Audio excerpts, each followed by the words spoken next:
नमस्कार, आप देख रहे हैं पंजाब केसरी टीवी और मैं हूं प्रवीण झा।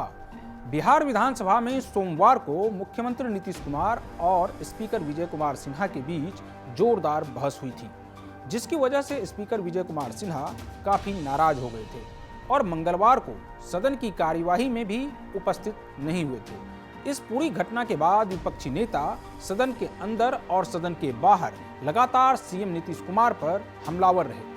कई बार तो सदन की कार्यवाही को भी स्थगित करना पड़ा। मंगलवार की शाम को जब सदन की कार्यवाही खत्म हुई तो उसके बाद विजय सिन्हा को मनाने की कोशिश शुरू हुई।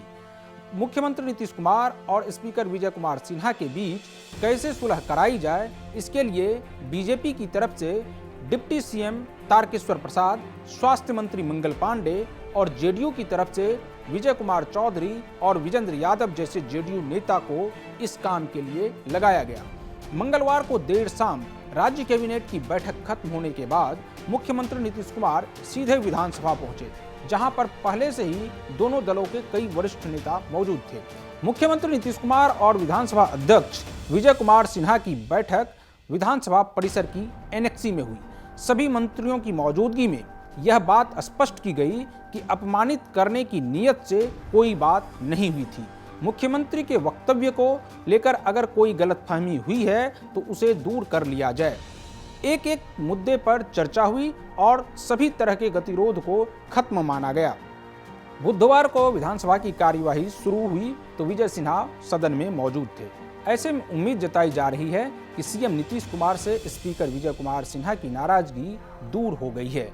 बुधवार को विजय सिन्हा तय समय पर सुबह 11 बजे सदन में पहुंचे और आसन पर आए। इस दौरान विपक्षी सदस्यों की ओर से सीएम नीतीश को सदन में बुलाने और आसन से माफी मांगने की मांग के बीच विजय सिन्हा ने कहा कि हमने सरकार को आपा खोते देखा है। विगत 2-3 दिनों से जो गतिरोध आया है, पिछले 2-3 दिनों में सत्र के आरंभ से ही सदन में जो कुछ हो रहा है उससे हम सभी वाकिफ हैं। हम सबों का प्रश्न पूछना बता रहे हैं हम सबों का प्रश्न पूछना, सरकार को उत्तर देना, आसन को आप सबों को संरक्षण देते हुए सदन का संचालन करना, यही संसदीय परंपरा होता रहा है और मैंने भी इसी परंपरा का निर्वाहन किया। अब जब मैं इस आसन पर हूं, किसी मामले में विरोधी दल के सदस्यों का तीखा विरोध देखा हूं और कभी सरकार का उत्तर देते हुए आपा खोते हुए भी देखा हूं, परंतु आसन की व्यवस्था है कि आम जनता के दुख दर्द का निपटारा इस सदन के माध्यम से हो सके, इसका निर्वाहन करना है। जो कुछ भी अप्रिय बातें हुई है उन पर मेरी सदन नेता प्रतिपक्ष और कुछ वरिष्ठ मंत्रीगण सभी को गंभीरता से विचारना है। स्पीकर ने कहा कि सभी जनप्रतिनिधियों से गुजारिश है कि जनता ने जो जिम्मेदारी हम लोगों को सौंपी है उनका निर्वहन करते हुए विधायिका को मजबूत करने के लिए काम करें। मेरी आप सबसे गुजारिश है कि हमें जनप्रतिनिधि के रूप में मिले अपने कर्तव्यों का निर्वहन विधायिका को मजबूती प्रदान करते हुए और प्रशासनिक अराजकता को रोकते हुए नेता सदन, नेता प्रतिपक्ष लोकतंत्र के दो आंखें हैं और दोनों की आंखें स्वस्थ रहे, सक्षम रहे, ताकि हमारा विधायिका मजबूती के साथ इस लोकतंत्र के सबसे बड़े मंदिर में ईमानदारी से अपने कर्तव्य का पालन करते रहे। स्पीकर ने इस दौरान सभी उपस्थित सदस्यों को कर्तव्यों का पाठ भी पढ़ाया। उन्होंने कहा कि कहा जाता है कि इंसानों को मृत्यु से नहीं बल्कि अपजस और बदनामी से डरना चाहिए। साथ ही उन्होंने यह भी कहा कि हमसे पहले यह देश और देश की लोकतांत्रिक व्यवस्था है। लोग आएंगे चले जाएंगे लेकिन यह देश बना रहेगा। इस दौरान उन्होंने कहा कि कुछ भी ऐसा नहीं हो जिससे हम एक दूसरे से नजर मिलाने के लायक नहीं रहे। कहा जाता है कि इंसान को मृत्यु से नहीं बल्कि अपजस और बदनामी से डरना चाहिए। मैंने इसी मूल तंत्र को लेकर आज तक अपना व्यक्तिगत और सामाजिक जीवन जिया है। हमेशा सिर झुकाकर लोगों से मिले प्यार और प्रतिष्ठा को ग्रहण किया है और खुले दिल से हंसते हंसते चुनौतियों को स्वीकार किया है, जिसमें आप सबों का स्नेह और आशीर्वाद भी मिला है। मेरी अटल आस्था रही है कि हमसे पहले ये देश और देश की लोकतांत्रिक व्यवस्था है। लोग आएंगे चले जाएंगे, लेकिन यह देश बना रहेगा। अतः मेरे वचन कर्म से इस महान देश की विराट प्रतिष्ठा पर रंच मात्र भी आंच न आने पाए। बीते दिनों में जो कुछ भी हुआ उसे इस पवित्र सदन की गरिमा के लिहाज से कतई उचित नहीं कहा जा सकता। हमारा आज आने वाला कल का इतिहास है और इतिहास की दृष्टि बड़ी तीक्ष्ण और बारीक होती है। हमारा आज का आचरण और व्यवहार जब इतिहास का हिस्सा बन जाता है, तब उसे सही या गलत साबित करने को हम और आप मौजूद नहीं होंगे। इसलिए हम वर्तमान व्यवहार को नियम, कायदे और मर्यादा की परिसीमा में रखें तो आने वाला समय हमें याद रखे, पर हमसे नजर चुराने को मजबूर न होना पड़े। इसके बाद स्पीकर विजय कुमार सिन्हा ने पूर्व प्रधानमंत्री अटल बिहारी वाजपेयी की एक कविता पढ़कर अपने भाव को प्रकट किया। उन्होंने एक कविता की पंक्तियां पढ़ी। उद्यानों में, वीरानों में, अपमानों में, सम्मानों में कदम मिलाकर चलना होगा। घोर घृणा में, पूत प्यार में, क्षणिक जीत में, दीर्घहार में कदम मिलाकर चलना होगा।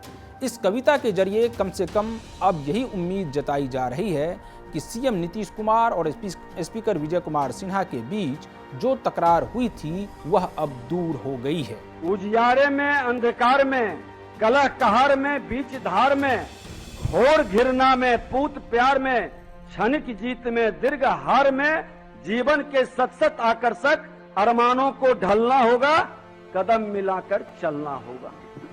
विजय सिन्हा ने कहा कि सीएम नीतीश ने उन्हें आश्वासन दिया है कि विधायिका की शक्ति को हर हाल में मजबूती देंगे और विधायिका एवं लोकतंत्र के मंदिर की प्रतिष्ठा गिरने नहीं देंगे। उन्होंने कहा कि होली के बाद 25 मार्च को विशेषाधिकार समिति की बैठक होगी। माननीय मुख्यमंत्री जी से भी बात हुई है।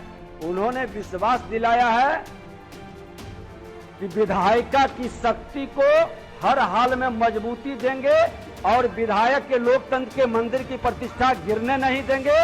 ये और मैं ये बता देता हूं कि होली का महोत्सव है। होली के मौसम पर हम लोग अपने कई बैर भाव व्यवहार को भूलकर गले मिलते हैं। यही मानकर हम आग्रह करेंगे सदन चले। होली के बाद 25 तारीख को विशेषाधिकार कमेटी की बैठक पुनः होगी और लोकतंत्र के मंदिर को, विधायिका को किसी भी कीमत पर कमजोर नहीं होने देंगे। ये हमारा वादा आपसे है। आप हम पर भरोसा करके सदन को चलने दें, ये आग्रह है। हालांकि विजय सिन्हा की बातों का विपक्ष पर कोई असर नहीं हुआ। वे सीएम नीतीश कुमार को सदन में बुलाने और आसन से माफी मंगवाने पर अड़े रहे। राजद के विधायक भाई वीरेंद्र ने कहा कि जब तक मुख्यमंत्री नीतीश कुमार सदन में आकर माफी नहीं मांगते हैं तब तक सदन को नहीं चलने दिया जाएगा। कल माननीय अध्यक्ष महोदय आसन पर नहीं आए, फर्स्ट पाली भी और सेकंड पाली भी, लेकिन आज अध्यक्ष महोदय आए, आसन पर आसन ग्रहण किए।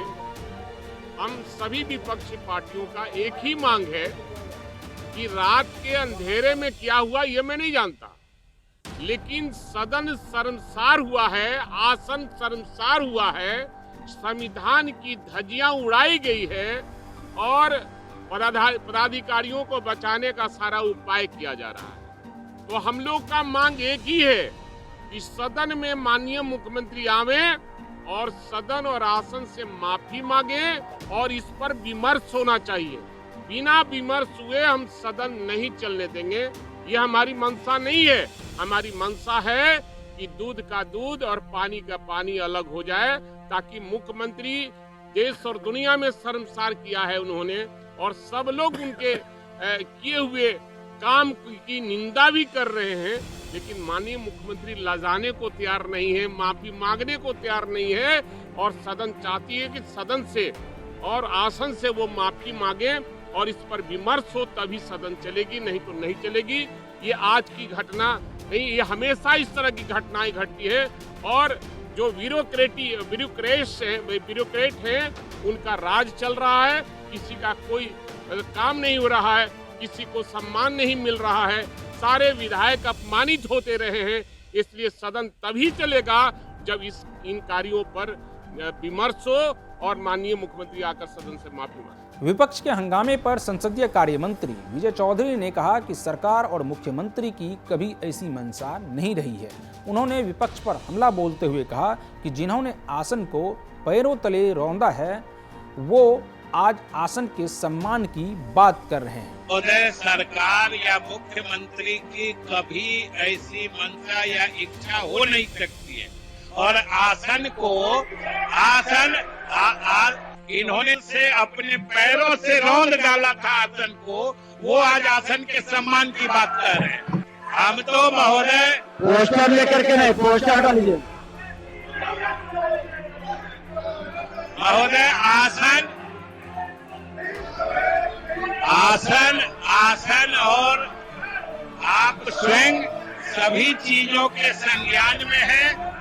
जो बातें घटी है, जो घटना है, सरकार उसका संज्ञान ले रही है। इसलिए आपसे अनुरोध है कि सदन चलाया जाए।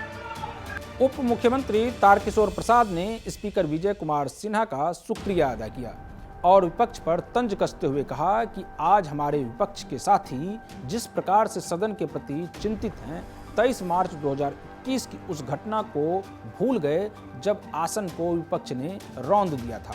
उन्होंने कहा कि सदन चलना चाहिए, हम सब आपके साथ हैं, सरकार आसन के साथ है और सहयोग करने के लिए तैयार है।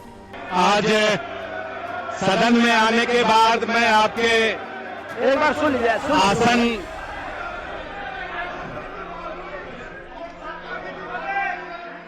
आसन से आपने लोकतंत्र के जिस गौरवशाली परंपरा का आपने जिक्र किया और सदन पूरे राज्य का आईना है, जहां हम सब मिलकर लोकतांत्रिक पद्धति से चुनकर आते हैं और राज्य के लोगों की सेवा करते हैं।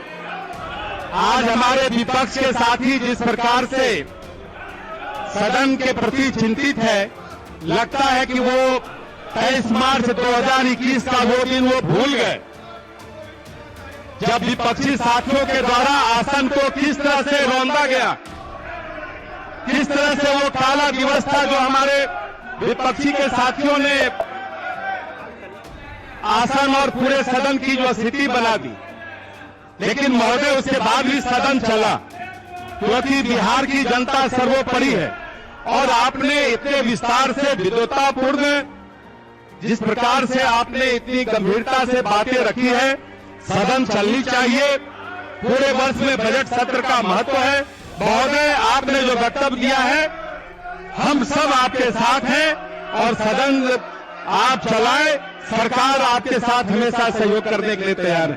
बहुत आज भी सदन की कार्यवाही कई बार बाधित हुई, लेकिन सबसे बड़ा सवाल यह है कि सदन के बार बार बाधित होने से सबसे ज्यादा नुकसान किसका हो रहा है। नेताओं को तो उनका भत्ता मिल रहा है, लेकिन आम जन को क्या मिल रहा है?